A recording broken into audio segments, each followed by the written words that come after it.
नमस्कार दोस्तों, आज हम इस वीडियो की शुरुआत एक सवाल से करते हैं। क्या आप अमीर बनना चाहते हैं? जाहिर है, शायद ही कोई हो जो इस सवाल का जवाब ना में दे। जवाब तो हाँ होगा, लेकिन इसके लिए करे क्या? इस पर सबकी राय एक नहीं होगी। दोस्तों, दुनिया में किसी भी इंसान के द्वारा फाइनेंशियल फ्रीडम हासिल करने के लिए उसकी फाइनेंशियल एजुकेशन का मजबूत होना सबसे ज्यादा जरूरी होता है। और अमेरिकन लेखक रॉबर्ट कियोसाकी के द्वारा लिखी गई रिच डैड और पुअर डैड नाम की किताब भी दुनिया के उन्हीं किताबों में से एक है जिसे बहुत से लोग लाइफ में अपना गोल अचीव करने और कामयाबी हासिल करने के लिए पढ़ते हैं। दोस्तों, इस किताब की कहानी लेखक रॉबर्ट कियोसाकी की अपनी खुद की लाइफ स्टोरी पर आधारित है। इस किताब में वे अपने दो पिताओं के बारे में लिखते हैं, जिसमें एक उनके असली पिता है जो बहुत ज़्यादा पढ़े लिखे और हार्ड वर्किंग इंसान है, जो कि पेशे से एक टीचर होने के साथ ही फाइनेंशियली काफ़ी कमज़ोर है। इसलिए रॉबर्ट किताब में उन्हें पुअर डैड कहकर बुलाता है। वहीं दूसरी तरफ उनके दोस्त के पिता जो सिर्फ 8वीं तक पढ़े हैं, लेकिन फाइनेंशियल एजुकेशन स्ट्रॉन्ग होने की वजह से वे अपने शहर के सबसे बड़े और सबसे अमीर बिजनेसमैन में शुमार किए जाते हैं। इसलिए रॉबर्ट उन्हें रिच डैड कहते हैं। अब आप सोच रहे होंगे कि ये किताब रिच डैड और पुअर डैड ही क्यों, इस पर ही क्यों आधारित है? क्योंकि दोस्तों, हम सबसे पहले आइडियोलॉजी किसकी लेते हैं? अपने पिता की। क्योंकि हमारा सबसे पहले रिश्ता हमारे पिता से ही बनता है। हम उन्हें ही बचपन से देखते हैं कमाते हुए। तो इसलिए ऑथर ने इस पूरी स्टोरी में अपने माइंडसेट को लेकर अपने डैड को ही लिया है। ये किताब लोगों के अंदर फाइनेंशियल अवेयरनेस पैदा करेगी। आइए इस किताब की समरी देखते हैं। लेखक बताते हैं कि जब उनके दोनों पिता पैसे के बारे में बात करते हैं तो दोनों के नजरिए अलग अलग थे। एक का मानना था कि पैसों के प्रति प्यार ही सभी प्रकार की समस्याओं की जड़ है, और दूसरे का मानना था कि पैसे की कमी ही सभी समस्याओं की जड़ है। उनके पुअर डैड को हमेशा ये कहने की आदत थी कि हम ये नहीं ले सकते, हम वो नहीं ले सकते, जबकि रिच डैड कहते थे कि तुम अपने आप से पूछो कि तुम कैसे उस चीज को ले सकते हो। उनका मानना था कि जब तुम कहते हो कि तुम ये चीज नहीं ले सकते हो तो तुम्हारा दिमाग काम करना बंद कर देता है, और उसके विपरीत जब तुम अपने आप से ये सवाल पूछते हो कि तुम उस चीज को कैसे ले सकते हो तो तुम्हारा दिमाग अपने आप काम पर लग जाता है। उनका ये कहना बिल्कुल नहीं था कि आप सब कुछ खरीदते चलो। उनका ये कहना था कि अपने दिमाग को हमेशा एक्टिव रखो, उसे काम पर लगाओ, जिससे तुम्हारे ब्रेन की एक्सरसाइज होगी और वह दिन पर दिन मजबूत बनता चला जाएगा। उनके पुअर डैड कहते थे कि कभी रिस्क मत लो, और रिच डैड कहते थे कि रिस्क को मैनेज करना सीखो। 9 साल की उम्र में रॉबर्ट यानी कि लेखक ने डिसाइड किया कि वो अपने रिच डैड की सुनेंगे और उनसे पैसों के बारे में सीखेंगे। अमीर पिता ने उन्हें कहा कि आप कितना पैसा कमाते हो ये महत्वपूर्ण नहीं है, महत्वपूर्ण यह है कि कितना पैसा आप बचाते हो। बहुत सारे लोगों को यह नियम पता नहीं है, इसलिए हम देखते हैं कि लाखों रुपए की लॉटरी जीतने वाला गरीब या मध्यम वर्गीय आदमी अचानक से अमीर तो बन जाता है, परंतु कुछ ही सालों में अपनी पुरानी हालत पर आ जाता है, क्योंकि उन्होंने बचाए नहीं, सिर्फ खर्च किया। साथ ही आपको ऐसे बहुत से स्पोर्ट्समैन और सेलिब्रिटीज देखने को मिल जाएंगे जो कि एक समय तो काफी अमीर हुआ करते थे, लेकिन आज उनके पास कुछ भी नहीं है। असल में लोग इस तरह अमीर से गरीब इसलिए हो जाते हैं क्योंकि उनमें फाइनेंशियल एजुकेशन की कमी होती है, यानी उनके अंदर पैसे को मेंटेन और ग्रो करने का हुनर नहीं होता। लंबे समय में आप कितना पैसा कमाते हैं वो मैटर नहीं करता, कितना पैसा आप बचाते हैं वो मैटर करता है। आइए इसे थोड़ा और डिटेल में समझते हैं। सबसे पहले आपको एसेट यानी संपत्ति और लायबिलिटीज यानी देनदारी क्या होता है उसे समझना होगा और उनके बीच का अंतर भी समझना होगा। इसे साधारण भाषा में समझते हैं। वहीं लायबिलिटीज आपकी जेब से पैसे निकालती है। यदि आपको अमीर बनना है तो आपको एसेट खरीदने होंगे और यदि आपको गरीब और मध्यम वर्गीय बनना है तो आपको लायबिलिटीज खरीदने होंगे। कोई भी अमीर आदमी पढ़ा लिखा हो या ना हो, लेकिन वह फाइनेंशियली लिटरेट जरूर होता है, यानी पैसा कैसे काम करता है ये उसे जरूर पता होता है। पैसा कैसे काम करता है यह किसी भी स्कूल और कॉलेज में नहीं सिखाया जाता। हर आदमी का एक इनकम स्टेटमेंट, बैलेंस शीट और कैश फ्लो होता है। इनकम स्टेटमेंट में दो भाग होते हैं, एक इनकम और दूसरा एक्सपेंसेस। यह आपको बताता है कि आपने कितने पैसे कमाए हैं और कितने खर्च किए हैं तथा सब खर्च निकालने के बाद आपके पास कुल कितना पैसा बचता है, कुछ बचा भी है या नहीं। बैलेंस शीट में भी दो भाग होते हैं, एक एसेट और दूसरी लायबिलिटीज। आपके एसेट आपके लिए पैसा बनाते हैं या आपको पैसा कमा कर देते हैं, जैसे जमीन, शेयर मार्केट, बॉन्ड्स में लगाया गया पैसा, इंटेलेक्चुअल प्रॉपर्टी आदि। लायबिलिटीज का मतलब देनदारी, जैसे घर का या कार का लोन, क्रेडिट कार्ड का लोन आदि। गरीब आदमी का कैश फ्लो, चलिए इसे और अच्छी तरीके से समझते हैं। गरीब आदमी का कैश फ्लो।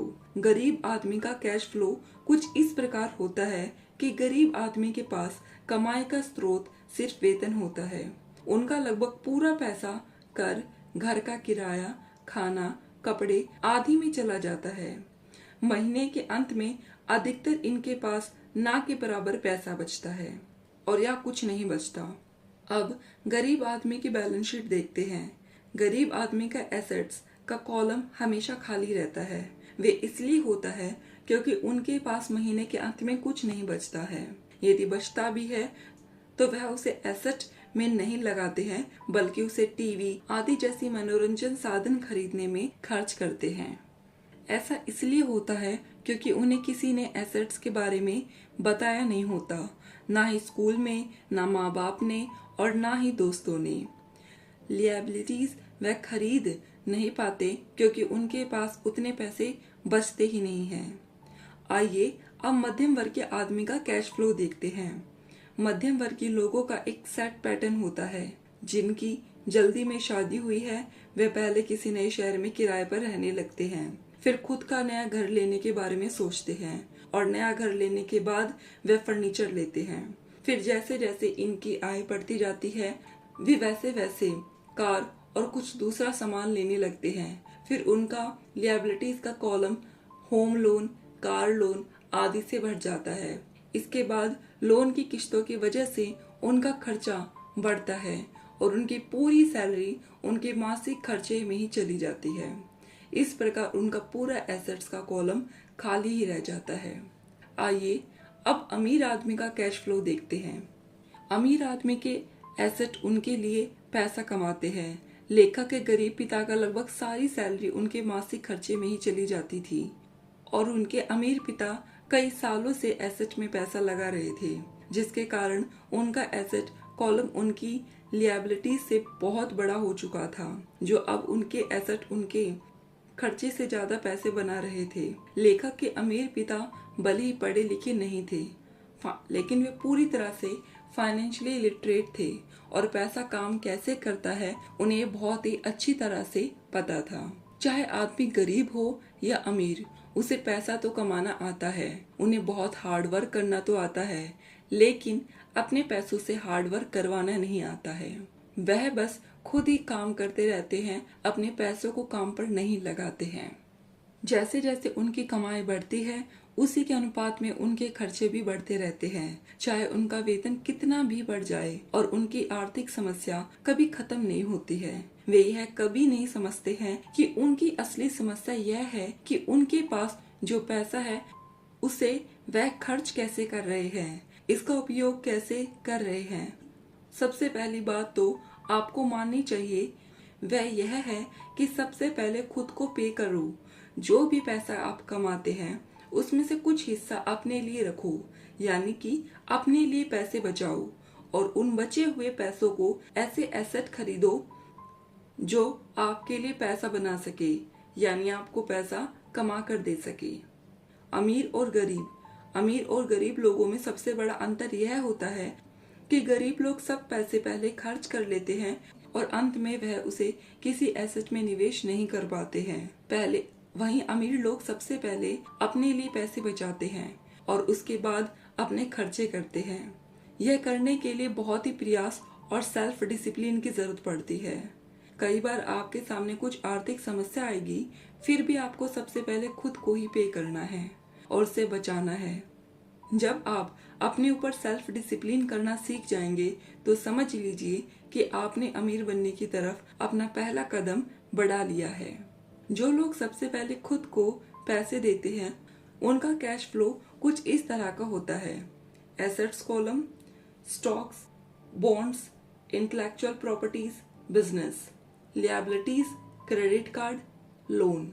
जैसे जैसे आप अपने लिए पैसे बचाकर उसे एसेट में निवेश करेंगे वैसे वैसे आपकी कमाई के स्रोत बढ़ते जाएंगे, जिससे वह अपने अन्य खर्चे देखते हैं और उसमें जो बचता है उसे वह फिर से एसेट में ही निवेश करता है ताकि उसे अपने वेतन पर ही पूरी तरह से निर्भर न रहना पड़े। वहीं पर पहले खर्च करने वाले आदमी की सारी सैलरी उसके खर्चे में निकल जाती है और उसके पास ना के बराबर पैसे बचते हैं या नहीं बचते हैं, जिससे वह अपने एसेट कॉलम को नहीं भर पाता है। यह सबसे महत्वपूर्ण बात यह निकल कर आती है कि अमीर लोग सबसे पहले एसेट वाले कॉलम पर फोकस करते हैं और गरीब लोग इनकम स्टेटमेंट पर फोकस रखते हैं। अमीर लोग अपने पैसे को बिजनेस, शेयर, सरकारी बॉन्ड और रियल एस्टेट में निवेश करते हैं। वे कई और जगह भी पैसे लगाते हैं जहां उन्हें एक रेगुलर इनकम मिलती रहे।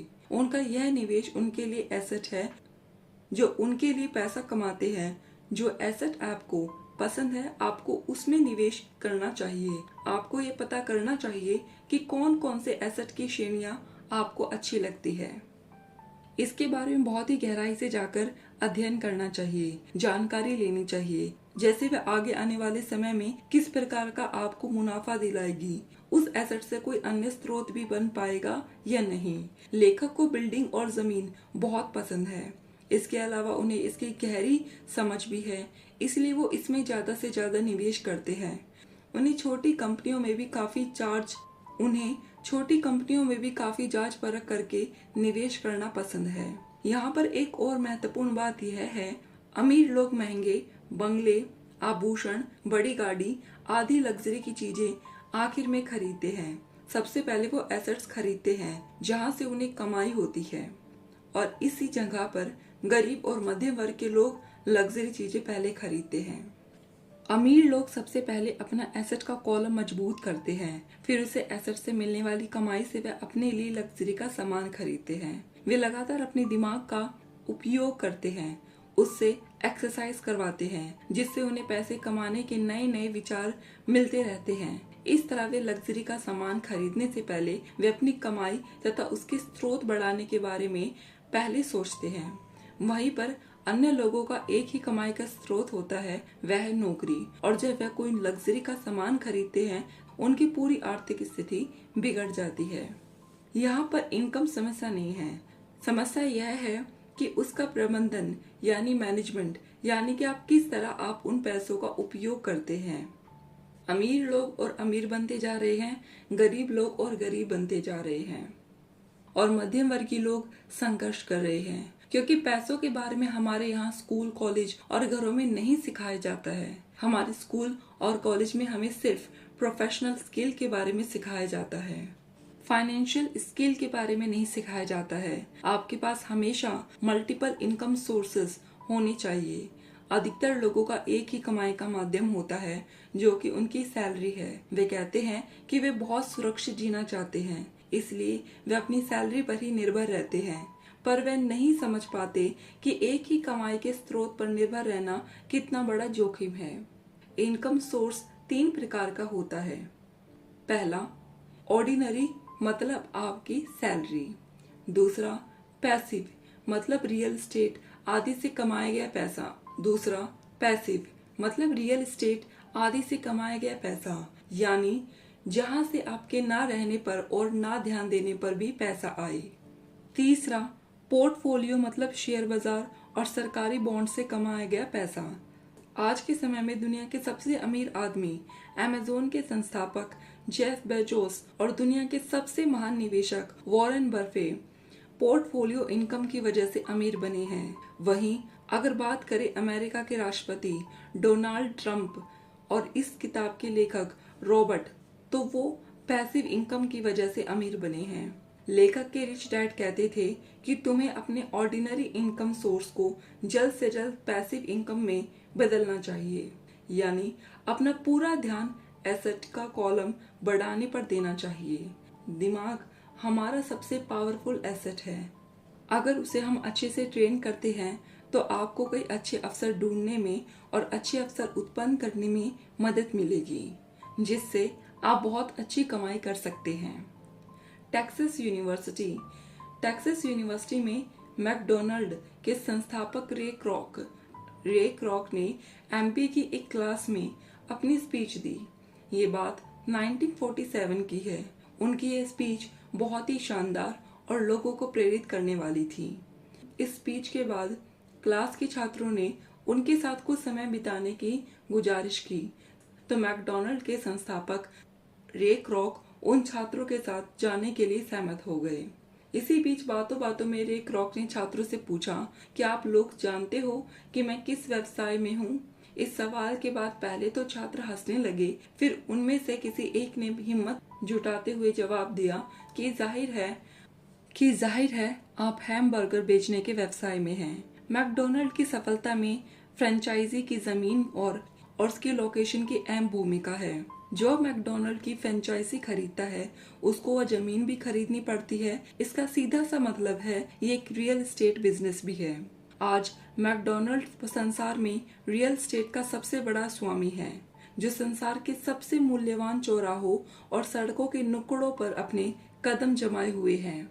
यही सबक अमीर डैडी ने रॉबर्ट को सिखाया कि कैसे लोग खुद को छोड़कर बाकी सब के लिए काम करते हैं। अमीर डैडी इस समस्या को जानते थे, इसलिए वो हमेशा कहते थे अपना पूरा ध्यान खुद के काम पर केंद्रित करो, अपना पूरा जीवन दूसरों की खातिर काम करने में बर्बाद मत करो। रॉबर्ट कभी भी नौकरी छोड़ने की सलाह नहीं देते, बल्कि वो तो हमेशा एसेट्स वाले कॉलम को बड़ा और मजबूत करने पर जोर देते हैं। ऑथर कहते हैं कि लोगों को अपने खुद के काम पर ध्यान देना चाहिए और अपनी नौकरी करते हुए असली संपत्तियां खरीदते रहना चाहिए। हमें ऐसे दायित्व या निजी सामान खरीदने से बचना चाहिए जिनका मूल्य उन्हें घर लाने के बाद ही कम हो जाए। अमीर लोग पैसे का आविष्कार करते हैं। ऑथर अलेक्जेंडर ग्राहम बेल की कहानी से शुरुआत करते हैं। अलेक्जेंडर ग्राहम बेल ने टेलीफोन का आविष्कार किया और बाद में उसे पेटेंट भी करा दिया। उनके इस नए आविष्कार की मांग बहुत ज्यादा होने की वजह से वे बहुत परेशान थे, क्योंकि ग्राहम बेल को इतने बड़े बिजनेस को संभालने में काफी दिक्कत आ रही थी। इसलिए ग्राहम बेल उस जमाने की नामी कंपनी वेस्टर्न यूनियन के पास गए और उनसे पूछा कि क्या वे उनके पेटेंट तथा छोटी सी कंपनी को खरीदेंगे। इस पूरे सौदे के बदले में ग्राहम बेल $1 लाख चाहते थे, लेकिन वेस्टर्न यूनियन के प्रेसिडेंट ने उनके हंसे उड़ाते हुए इस प्रस्ताव को यह कहकर ठुकरा दिया कि आप बहुत ज्यादा कीमत मांग रहे हैं। बाकी इतिहास गवाह है। इसके बाद एक $multi-billion कंपनी AT&T का जन्म हुआ। रॉबर्ट 1984 से प्रोफेशनल तौर पर सीखने के पेशे में हैं। रॉबर्ट ने हजारों लोगों को पढ़ाने के बाद सभी लोगों में एक चीज कॉमन देखी है, और वो है पोटेंशियल, यानी क्षमता। हर इंसान में कुछ न कुछ पोटेंशियल होती है जो इन्हें महान बनाती है, लेकिन एक चीज हम सभी को किसी न किसी हद तक पीछे रोक कर रखती है, और वह है खुद पर डाउट रखना। असल जिंदगी में ग्रेट काफी नहीं होते, क्योंकि संसार में चतुर नहीं साहसी लोग आगे बढ़ते हैं। अमीर लोग जानते हैं कि पैसा वास्तविक नहीं है, हमारा दिमाग ही सबसे शक्तिशाली संपत्ति है। आपको फाइनेंशियल इंटेलिजेंस के बारे में जानना होगा। रॉबर्ट पैसा बनाने का एक सरल उदाहरण देते हैं। वो बताते हैं कि 1990 के दशक की शुरुआत में फिनिक्स और एरिजोना की आर्थिक स्थिति बहुत खराब थी। वहाँ के लोगों को हर महीने $100 बचाने की सलाह दी जा रही थी। हर महीने एक निश्चित धनराशि बचाने का यह विचार काफी दमदार था, लेकिन ऐसे पैसे का क्या फायदा। इससे बेहतर तो ये होगा कि आप उस पैसे का कुछ हिस्सा निवेश करते रहे, जो आगे चलकर आपको ज्यादा फायदा देगा। फिनिक्स और रिजोना के लोग आर्थिक तंगी झेल रहे थे। लोग अपनी प्रॉपर्टी औने पौने दामों पर बेचने को मजबूर थे। निवेशकों के लिए यह सबसे अच्छा मौका था। रॉबर्ट ने भी $75,000 की कीमत वाली एक प्रॉपर्टी सिर्फ $20,000 में खरीद ली। इसके बाद उन्होंने अटॉर्नी में एक विज्ञापन दिया और उनके पास उनका $75,000 की कीमत वाला यह मकान $60,000 में लेने वाले ग्राहकों की भीड़ लगने लगी। उन्होंने इसे $60,000 में बेचकर $40,000 कमा लिए। इस पूरे खेल में रॉबर्ट को केवल 5 घंटे का ही समय लगा। इनमें से कौन सा काम आपको ज्यादा मुश्किल लगता है? पहला, कड़ी मेहनत करे, फिर जितना कमाते हो उसका 50% टैक्स चुकाए और उसके बाद जो बचता है उसे बचाए। आपकी बचत 5% ब्याज कमाती है, जिस पर एक बार फिर टैक्स लगता है। दूसरा, अपनी वित्तीय बुद्धि को बढ़ाने का समय निकाले। अपने दिमाग और संपत्ति वाले कॉलम की शक्ति का दोहन करे। यदि आप पहले वाले विकल्प का चुनाव करते हैं तो निश्चित रूप से पहले ही पता लगा ले कि $40,000 कमाने में आपको कितना समय लगेगा। समय आपकी सबसे बड़ी संपत्ति में से एक है, इसलिए मैं आपके दूसरे विकल्प को चुनने के साथ हूँ। सिर्फ अपने दिमाग पर इन्वेस्ट करें और फाइनेंशियली इंटेलिजेंट बने। इसलिए अगर आप दूसरे प्रकार के निवेशक बनना चाहते हैं तो आपको 3 मुख्य योग्यताएं विकसित करने की जरूरत है। पहला, कोई ऐसा मौका खोजे जिसे बाकी सभी ने नजरअंदाज कर दिया हो। याद रखें, आप अपने दिमाग से वो देख सकते हैं जो दूसरे लोग अपनी आंखों से नहीं देख पाते। दूसरा, पैसा बढ़ाइए। आम आदमी पैसा जुटाने के लिए सिर्फ बैंक तक जाते हैं, लेकिन दूसरे प्रकार के निवेशक को यह पता होना चाहिए कि बैंक जाए बिना पैसों की कितने तरीके से व्यवस्था की जा सकती है। तीसरा, स्मार्ट लोगों को संगठित कीजिए। बुद्धिमान लोग वे होते हैं जो अपने से ज्यादा बुद्धिमान लोगों के साथ काम करते हैं। जब भी आपको सलाह की जरूरत पड़े तो अपने सलाहकार समझदारी से चुने। सीखने के लिए काम करें, पैसों के लिए नहीं। रॉबर्ट कियोसाकी बताते हैं कि एक बार सिंगापुर में एक महिला पत्रकार उनका इंटरव्यू ले रही थी। महिला पत्रकार उनसे बोली कि मैं भी आपकी तरह बेस्ट सेलिंग लेखक बनना चाहती थी। रॉबर्ट भी उस महिला पत्रकार के लेख पढ़ चुके थे जो काफी दमदार और स्पष्ट थे। इसके लेखों में पाठकों को अपना बनाने की क्षमता थी। महिला रिपोर्टर कहती है कि मेरे नॉवेल्स लोगों द्वारा काफी पसंद किए जाते हैं, लेकिन फिर भी कुछ नहीं होता है। इसलिए उसने रॉबर्ट से सलाह मांगी कि उसे क्या करना चाहिए। रॉबर्ट ने उनसे पूछा, तो ऐसी क्या चीज है जो आपको अपने सपने सच करने से रोक रही है? इस सवाल के जवाब में उस महिला रिपोर्टर ने जवाब दिया कि मेरी मेहनत रंग नहीं ला रही है। इस पर रॉबर्ट ने उस महिला रिपोर्टर को सेल्स ट्रेनिंग का कोर्स करने की सलाह दी। इस बात पर वो महिला नाराज होकर कहने लगी, मैं एक पेशेवर लेखिका हूँ, मेरे पास इंग्लिश लिटरेचर में मास्टर डिग्री है, भला मुझे सेल्स सीखने की क्या जरूरत है। लेकिन पॉइंट की बात यह है कि पैसा कमाने के लिए केवल आपका टैलेंट ही काफी नहीं है, क्योंकि उस टैलेंट को कैसे बुनाया जाए जब तक आप ये नहीं जानेंगे तब तक आपका टैलेंट बेकार है।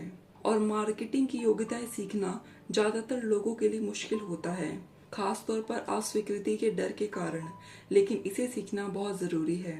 अमीर और गरीब डैडी के बीच एक सबसे बड़ा अंतर यह था कि गरीब डैडी हमेशा नौकरी की चिंता करते थे, क्योंकि एक सेफ नौकरी ही उनके लिए सब कुछ थी, जबकि अमीर डैडी सिर्फ और सिर्फ सीखने पर जोर देते थे, क्योंकि अमीर बनने के लिए आपको बहुत कुछ सीखना पड़ता है। इस किताब का मुख्य उद्देश्य लोगों में पैसे की समझ पैदा करना है। इस किताब से पर्सनल फाइनेंस के बारे में बहुत कुछ सीखने को मिलता है। तो ये किताब आपके लिए भी उपयोगी हो सकती है और आपके सपनों को भी पूरा कर सकती है। Thank you.